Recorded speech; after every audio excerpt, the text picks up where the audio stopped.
The motel sat off an empty stretch of highway, its flickering neon, vacancy, sign the only light in a 10-mile radius. Alyssa hadn't intended to stop. The plan was to drive straight through the night to her sister's place.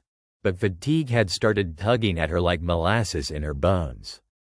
Inside, the lobby was uncomfortably quiet, varnished wood reflecting the sour yellow glow of dangling incandescent lights. A man in a navy shirt that didn't quite fit leaned against the counter, staring at something behind her before snapping his gaze toward her. His smile didn't touch his eyes. "Just you?" he asked with a dryness that felt more like accusation than curiosity. She nodded, signed the form, and took the old iron room key without another word. Room 6 was everything the outside suggested, musty, dated, and pressed with silence that seemed too deliberate, as if it were waiting for her to break it. The blinds were shut tight, though a breeze danced around the edges like breath against skin. Alyssa threw her overnight bag on the bed and reflexively checked her phone. No service, no Wi-Fi.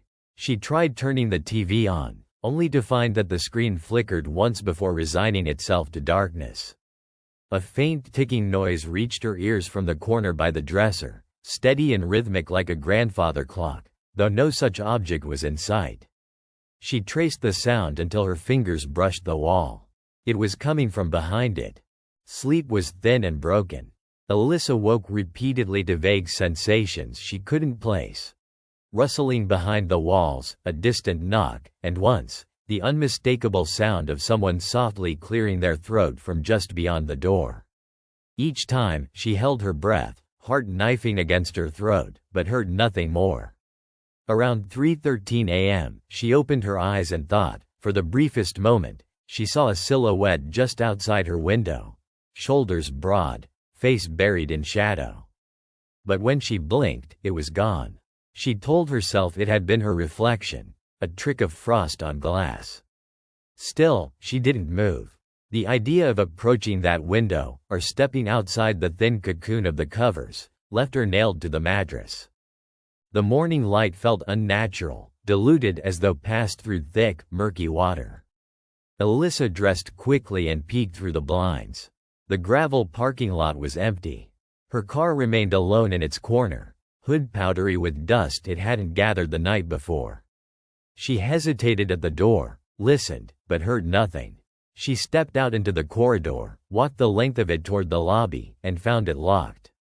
She knocked, waited, knocked again. No response. She started down the gravel toward the main road, maybe a half-mile walk, thinking she'd call for help once she had service. As she passed room 2, she felt it again, that throat-tightening sensation crawling up the back of her neck.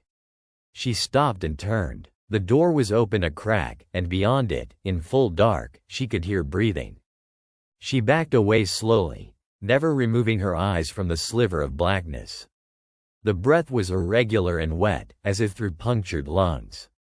Alyssa didn't want to see who was there. She only wanted to disappear, to rewind the clock and ignore that flickering sign. As she reached her car, she threw her bag in and slammed the door shut, engine roaring in protest before finally catching. She checked the mirror, expecting to see someone sprinting toward her. Nothing, but as she reversed out, she caught a glimpse of something odd in the mirror. A second reflection, seated silently in her back seat. She swerved in panic, turned around.